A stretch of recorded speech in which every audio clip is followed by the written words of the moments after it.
Sir good evening sir. Sir good evening sir. రండి కూర్చోండి. Good evening sir. Sir thank you sir. Thank you so much sir. Thank you sir. Thank you very much sir. దేనికి? Sir మా అందరికీ అవకాశం ఇచ్చినందుకు sir. నేనివ్వలా.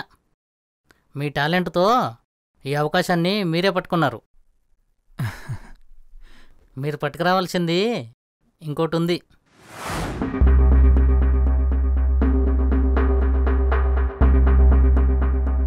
Money అయ్యా.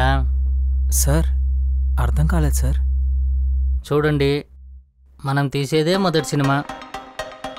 అందరూ కొత్త వాళ్ళే కాబట్టి మీరందరూ ఒక్కొక్కళ్ళు తలా ₹1,00,00,000 తీసుకురండి. సినిమా స్టార్ట్ చేద్దాం. ₹1,00,00,000? అంతుంటే ఇక్కడికి ఎందుకు వస్తాం సార్? ట్రై చేయండి అయ్యా. మీ ఫ్రెండ్స్ను, ఫ్యామిలీను, తెలిసిన వాళ్ళను అందరినీ ట్రై చేయండి. ఒక్కసారి సక్సెస్ వస్తే ఈ మనీ మ్యాటరే కాదు.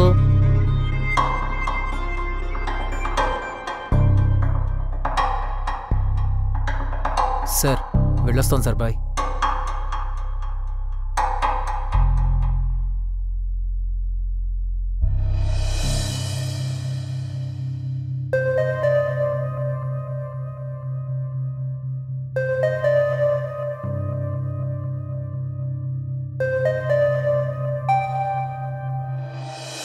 వాడమ్మా జీవితం ₹1,00,00,000.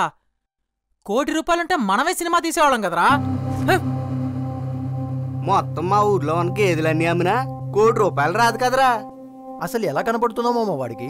ఫ్రీగా వస్తే పినాయిల్ తాగేసి బాటిల్ కూడా కడుక్కొని ఫ్రిడ్జ్లో పెట్టుకున్న టైప్లో ఉన్నాడు వాడు. వాడబ్బా వాడిని ఫినాయిల్తో పోల్చి దాని పరువు తీకు. అది కనీసం క్లీన్ చేయడానికైనా ఉపయోగపడుతుంది. ఎంత క్లీన్ చేసినా వదలని కంపురా ఇలాంటి వాళ్ళు ఇండస్ట్రీకి. వాడు కోట్ అడిగినప్పుడు ఆనందగడి ఫేస్ చూడాలరా. ఫుల్ బాటిల్ చేతిలో ఉండి మూత తీసి తాగలేని సిచ్యువేషన్ ఎలా ఉంటుందో సేమ్ అలా ఉందిరా వాడి ఫేసు. అవునరా. అరే ఈ టాపిక్ ఇంతటితో వదిలేండి. అసలు మనం ఏ ఆడిషన్స్కి వెళ్ళలేదు, మనకు ఎలాంటి అవకాశం రాలేదు. దీనమ్మా ఇలాంటి సినిమాల్లో కూడా మనకు అవకాశం రాలేదని ఏడుస్తూ కూర్చుంటే మనలో నిరాశ నిస్పృహ కాదు వైరాగ్యం పెరిగిపోయి రామానాయుడు అన్నపూర్ణ స్టూడియోస్ ముందు కూర్చొని చీడతలు వాయించాలి.